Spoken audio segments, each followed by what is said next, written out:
The British Empire used to be quite a big deal, and one of the few things that remained from this bygone era are names. Locations got named after towns and cities all across the United Kingdom. In example, there are at least 2 New Brightons in America alone, one in Pennsylvania and one in New York State. And of course, the city of York lent its name to New York. Well, okay, it was the Duke of York when New York got its name, but where did he get his name from?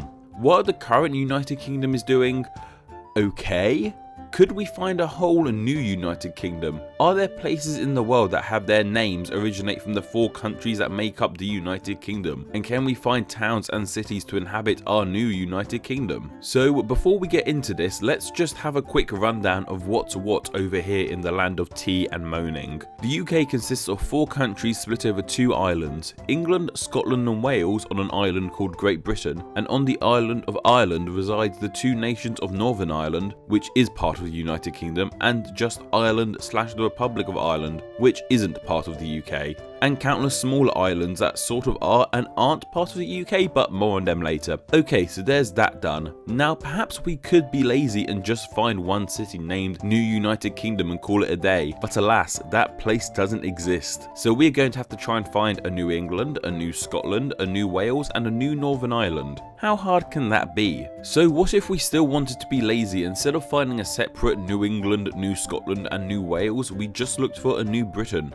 There's actually a couple of New Britons. There's New Britain, the island just off the coast and a part of Papua New Guinea, but the New Britain I want to talk to you guys about is the city of New Britain in Connecticut. While a lot of places in the world have a habit of getting angry when a large amount of migrants move in, New Britain credit their large Polish community for revitalising the city culturally and economically, with the city even affectionately known as New Britsky by some. The part of Old Britain I live in doesn't take too kindly to the Polish immigrant community, so I'm happy to know there's a Britain out there who are treating migrants respectfully. But anyway, let's find the new versions of the specific nations of Great Britain, starting with England, because I get the sense most people will already have heard of New England. New England is the northeastern part of the US, consisting of 6 states: Connecticut, Maine, Massachusetts, New Hampshire, Rhode Island and Vermont. New England received its name from the English explorer John Smith, who named the region in 1616, and the name became official in 1620. And of course, within New England are countless other places named after places in England. The state of New Hampshire, in example, gets its name from Hampshire, the English county. The city of New Gloucester in Maine takes its name from the city of Gloucester. And of course, we can find our new capital in Connecticut in the form of New London, a seaport city that, from what I can tell, isn't quite as busy as Old London, but hey, it even has its own Thames River like Old London's River Thames. North to England is Scotland, and while there's a handful of New Scotlands, including New Scotland the town in New York and New Scotland the farming land in South Africa, I want to talk about the one that isn't actually quite called New Scotland. Nova Scotia is New Scotland in Latin. The Canadian province was named after Scotland in the 1621 Royal Charter, which gave Scottish poet Sir William Alexander the right to settle in the land. And while there is a New Edinburgh in Canada, it's not in Nova Scotia. New Edinburgh isn't even its own city, but rather a neighbourhood in Ottawa. Interestingly, however, New Edinburgh is often pronounced to rhyme with Pittsburgh, a la New Edinburgh, as opposed to the traditional Scottish way of pronouncing the name. But what do I know of all people about pronunciation? Nova Scotia, however, does have its own New Glasgow, so that's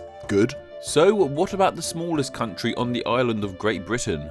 Wales. Unfortunately, there is no complete New Wales. I say complete because we do have a new South Wales, which resides across the globe from New England and Nova Scotia as a southern state of Australia, named by Captain James Cook when he claimed the land for Great Britain. There doesn't even seem to be a new Cardiff anywhere in the world. I'm sorry, Wales. So that's our New Britain sorted, but can we find a new Northern Ireland? Short answer, no. Long answer, no new Northern Ireland, but we can find a full new island. New Ireland is close to New Britain, not the New Britsky of Connecticut, but the New Britain off the coast of Papua New Guinea and also part of that nation. Funnily enough, New Ireland wasn't named by an Irish person, but rather the Australians when they received control over the land, which also, funnily enough, is something I've discussed in a previous video.